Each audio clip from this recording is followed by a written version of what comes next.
নমস্কার বন্ধুরা, রান্নায় হাতেখড়ি থেকে আমি লিজা আজকে উচ্ছে বা করলার একটা রেসিপি তোমাদের সঙ্গে শেয়ার করতে চলে এলাম। গরম ভাতে বা রুটি পরোটা সব কিছু দিয়েই খেতে কিন্তু দারুণ লাগে এই রেসিপি। তো চলো, আজকের রেসিপির জন্য আমার প্রধান উপকরণ উচ্ছে আমি নিয়ে নিয়েছি। সেটা উচ্ছেকে আমি এইভাবে কেটে রেখেছি। এটা কিন্তু করলা নয়, উচ্ছেই নিয়েছি আমি। করলা দিয়েও এই একই জিনিস তোমরা করতে পারো, একই রেসিপি। তো এই উচ্ছেগুলোকে এইভাবে আমি কেটে নিয়েছি সরু সরু করে। আর এবার আমি এই উচ্ছের মধ্যে একটু নুন আর হলুদ মাখিয়ে দিচ্ছি, অল্প পরিমাণে লবণ দিয়ে দিলাম, একটু মাখিয়ে নিচ্ছি। এই উচ্ছের রেসিপি কিন্তু খুব কমন রেসিপি, সকলেই জানো তোমরা, সবাই অনেকেই করে বাড়িতে, খুবই কমন, প্রতিদিনই হয় প্রায়। তো সেই জন্যই আমি আজকে উচ্ছেটা একটু অন্য ধরনের করছি। তাছাড়া আর একটা কথা কি জানো তো, হাত বদল হলে রান্নার টেস্টও একটু বদলে যায়, সেটাই আমরা জানি। তো সেই জন্য দেখে নেওয়া যাক, চলো আজকে কিভাবে আমি এই উচ্ছের রেসিপি করি। প্রথমে কড়াইতে আমি একটু তেল দিয়ে নিলাম। মাঝারি সাইজের 3টে আলু নিয়ে নিয়েছি, ছোট ছোট করে কাটা, একেবারে বড় হলে দুটোই লাগবে, আমি আমার পরিমাণ অনুযায়ী বলছি। তো এগুলো কেটে আমি ধুয়ে এর মধ্যে নুন হলুদ মাখিয়ে রেখেছি। এইবার তেল গরম হয়ে গেছে, আমি কি করব, এই তেলের মধ্যে আলুগুলো দিয়ে দিলাম।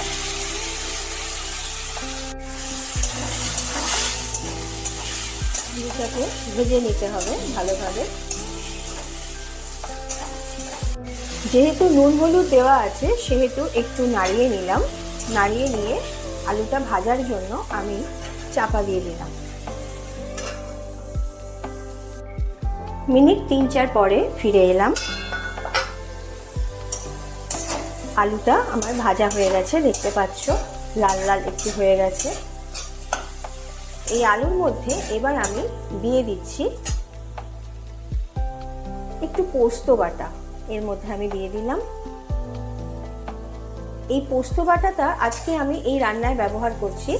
তোমরা যদি মনে করো যে পোস্ত বাটার পরিবর্তে গোটা পোস্ত দেবে এর মধ্যে, তাহলে কিন্তু গোটা পোস্তই দিতে পারো।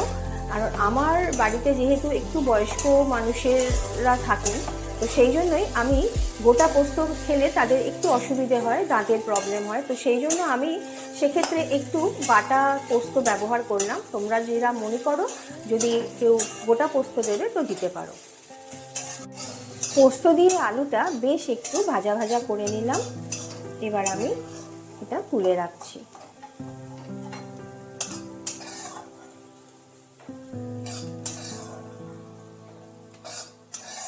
এই কড়াইয়ের মধ্যেই আমি দিয়ে দিচ্ছি অল্প পরিমাণে তেল, সর্ষে তেলের মধ্যে আমি একেবারে কুচি কুচি করেই রাখা একটু রসুন দিয়ে দিচ্ছি। আমার আজকে উচ্ছে আর আলুর পরিমাণ অনুযায়ী আমি রসুনটা ব্যবহার করছি। এখানে আমি 10 থেকে 12 কোয়া রসুন কুচিয়ে নিয়েছি। রসুনটা একেবারে লাল হওয়ার আগে আমি দিয়ে দিচ্ছি দুটো মাঝারি মাপের কেটে রাখা পেঁয়াজ। পেঁয়াজগুলোকে একেবারে সরু করে একটু কেটে নিয়েছি।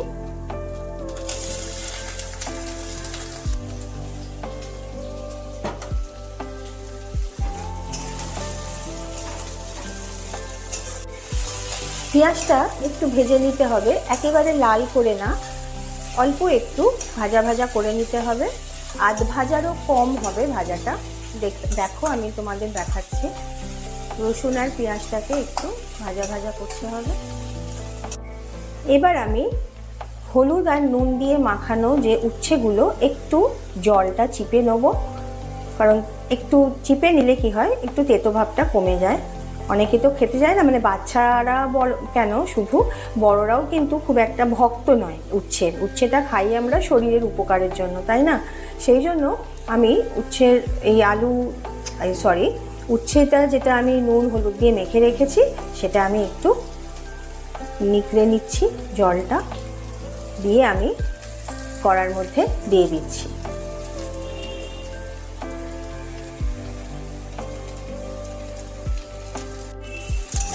উচ্ছেগুলো দিয়ে এবার ভালোভাবে নাড়তে হবে।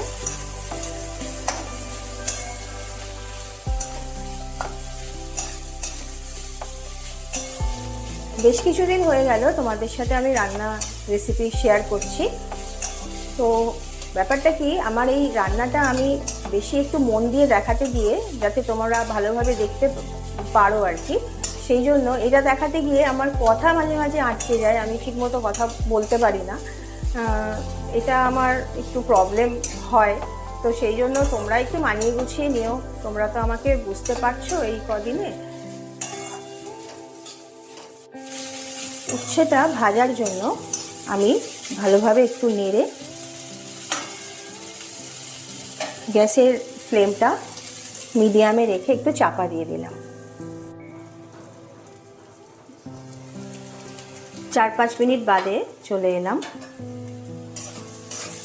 4-5 মিনিট বাদে বললাম, কিন্তু কথা হচ্ছে যে যদি গ্যাসের ফ্লেম মিডিয়াম থাকে তাহলে কিন্তু তার আগেই আসতে হবে, কারণ উচ্ছেটা পুড়ে গেলে কিন্তু খেতে খুব একটা ভালো লাগবে না।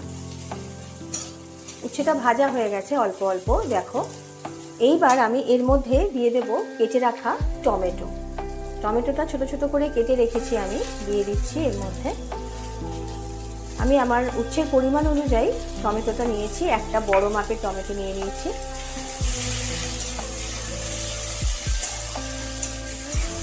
একটু ভালোভাবে নাড়তে হবে। আমি কিন্তু তোমাদেরকে উচ্ছের পরিমাণটা আজকে সেভাবে বলিনি যে কটা উচ্ছে লেগেছে, কারণ উচ্ছের পরিমাণ বলতে গিয়ে একটু মুশকিল হয়, কারণ উচ্ছে তো বিভিন্ন সাইজের হয়, ছোট বড় এরকম হয়। আর একটা কথা, এই উচ্ছের আইটেম যেটা আমি দেখাচ্ছি, যে রেসিপিটা আজকে দেখাচ্ছি, এটা কিন্তু করলা দিয়েও করা যায়। তো সেই জন্যই আমি পরিমাণ বুঝিনি, তোমরা তোমাদের বাড়ির সদস্য যারা আছেন তাদের মাথাপিছু তাদেরকে ধরে যা হচ্ছে সেই অনুযায়ী কিন্তু তোমরা উচ্ছেটা নিয়ে নিও। উচ্ছেই বলো, করলাই বলো, যেটাই তোমরা করো না কেন নিয়ে নিও। তবে প্রসেস একই, উচ্ছে দিয়ে যেটা করছি করলা দিয়ে যেটা হবে একই ধরনের। আমি দিয়ে দিচ্ছি অল্প পরিমাণে ধনে গুঁড়ো,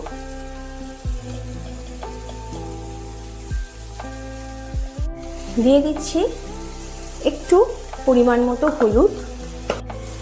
উচ্ছেতে আমার দেওয়া আছে, যার জন্য আমি লবণটা একটু হাতে রেখে দিলাম অল্প পরিমাণে।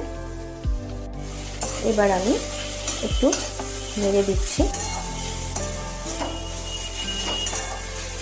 মশলা দেওয়ার পর একটু নাড়াচাড়া করে নিলাম। এরপর আমি দিয়ে দিচ্ছি ঈষদ উষ্ণ জল, এর মধ্যে অল্প পরিমাণে দিতে হবে, কারণ উচ্ছে আমার হয়েই গেছে। টমেটোটার সাথে মশলাটা ভালোভাবে মিশে যাওয়ার জন্য জলটা দেওয়া। অল্প পরিমাণে দিলাম, দিয়ে গ্যাসের ফ্লেমকে মিডিয়ামে রাখলাম, রেখে আমি 2-1 মিনিটের জন্য চাপা দিয়ে দিলাম। 2-1 মিনিট পরে ফিরে এলাম, এসে ঢাকা খুলছি, ফুটছে। আমি দিয়ে দিচ্ছি স্বাদ অনুযায়ী অল্প একটু আখের গুড়। তোমরা এটা স্কিপ করে যেতে পারো যাদের লাগবে না। আখের গুড় দিয়ে একটু নাড়িয়ে নিচ্ছি।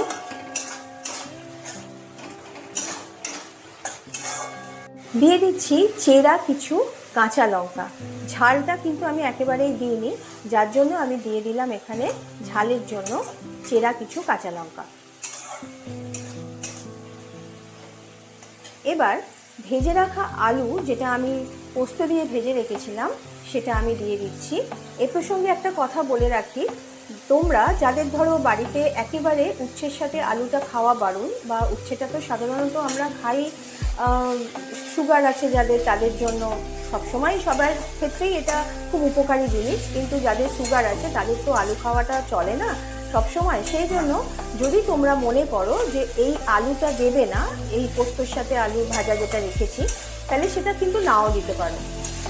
শুধু উচ্ছে দিয়েও এটা কিন্তু খেতে ভালো লাগে।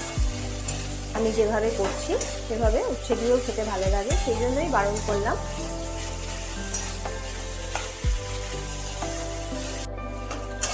হয়ে গেল আজকে আমার উচ্ছের রেসিপি।